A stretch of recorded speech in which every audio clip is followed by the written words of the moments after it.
शैलेश जी, आप बता रहे थे कि काम कोई भी छोटा बड़ा नहीं होता है। काम कोई भी बड़ा छोटा हो ही नहीं सकता है, आदमी बड़ी बड़ा छोटा हो।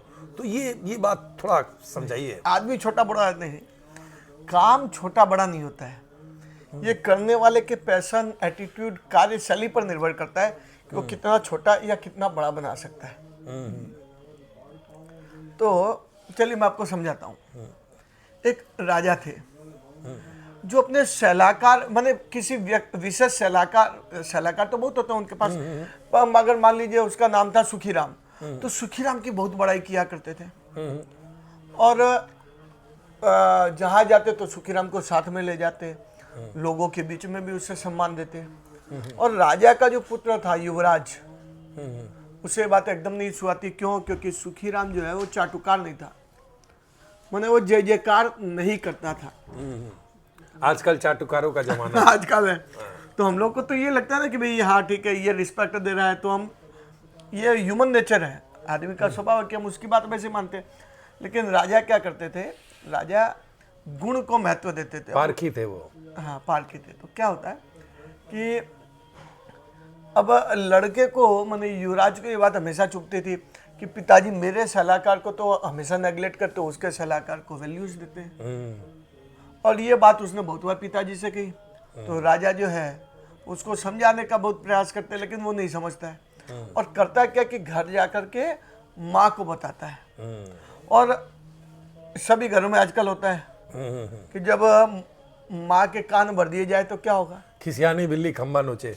तो वो फिर रोज राजा जी को बोलती है, अरे एक बात बताइए कि यार ये युवराज है। राजा बोलते भाई युवराज है, मुझे भी पता है कि मेरे बाद गद्दी पे तो ये बैठेगा, थोड़ी वो सलाहकार बैठने वाला है। बोले फिर उसे आप इतनी वैल्यू क्यों देते हैं? तो राजा जी बोलते हैं काम करते भाई, वो बोलता था आज तुम भी बोलने लगी। और जब घरवाली बोले तो अति हो जाती है। तो राजा जी ने कहा कि भाई दोनों का परीक्षा ले ली जाए तो समझ में आ जाएगा। बोला ठीक है। तो रानी को कहते हैं कि एक काम करो, बेटे को बोला सलाहकार को बुलाए। बेटा सलाहकार को बुलाता है अपने, तो उसको खिड़की से झरोखे से नीचे दिखा रहे, वो देखो ये नया आदमी है तो इसका नाम पूछ कर आओ।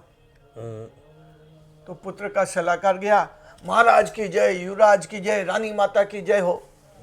और गया, भागे भागे गया और लगभग 1 मिनट से कम में भागे भागे वापस आ गया। बोले हाँ बताओ क्या पूछ कर आए? बोला महाराज आपने नाम पूछने कहा था, अगले का नाम हुकुमचंद है। बोले और? बोले आपने नाम पूछने कहा था, महाराज की जय, युवराज की जय, राज रानी की जय। बोले ठीक। तो युवराज तो ये सोचकर खुश है कि राजा जी ने जो कहा वो 60 सेकंड से भी पहले वापस आ गया, पता कर वापस आ गया। अब राजा जी के सलाहकार को बुलाया जाता है। तो उसे कहते कि यार वो देखो थोड़ा सा आगे चला गया, एक नया व्यक्ति दिखाई दे रहा था, तो वो कौन है, उसका नाम क्या है? और ठीक महाराज।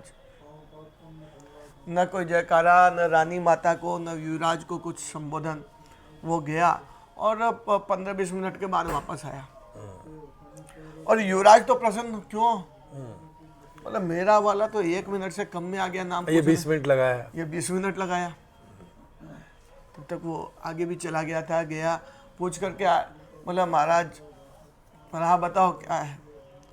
बोला महाराज हीरे का व्यापारी है, अमुक गांव से आया है, 3 दिन यहाँ रुकेगा, फिर अमुक गांव जाएगा, उसके बाद अमुक गांव जाएगा, फिर इस प्रकार से घूमते घूमते यह 18-20 दिन बाद अपने घर पहुँचेगा। और इसके पास इतने से इतने मूल्य तक के हीरे जवाहरात है, और इस गांव का, इस संप्रदाय का, ये वो पूरी डिटेल बता दी। और पुत्र तो अभी तक सोच रहा है कि यार सब कुछ तो बता दिया, वो नहीं बताया जिसके लिए भेजा था, क्या नाम। तो जब पुत्र नाम पूछने ही वाला था, तब पूरा डिस्क्रिप्शन देने के बाद में इस सलाहकार कहते हैं, और महाराज नाम तो उसने अपना हुकुमचंद बताया। अब महाराज ने कहा कि भाई मैंने प्रश्न तो दोनों को एक ही किए थे, टास्क एक ही था, उसका नाम पूछ कर आओ। तो इसलिए काम छोटा या बड़ा नहीं होता है, काम करने वाले के एटीट्यूड पे डिपेंड करता है कि उसको कितना छोटा या कितना बड़ा बनाया जा सकता है। काम तो इतना ही दिया था, नाम पूछ कर आओ, ये भी नाम पूछ कर आया। और तब पुत्र को और रानी जी दोनों और क्या चीज से उसका नाम हो रहा है सब पूछ लिया, हाँ, उसकी पूरी कुंडली निकाल करके ले आए। निकाल ली, वही वही वही सही। तो काम छोटा ही सा दिया था, लेकिन कार्य कैसे करना यह हम पर आप पर निर्भर करता है कि हम उसको कितना बड़ा बना सकते हैं। सही बात।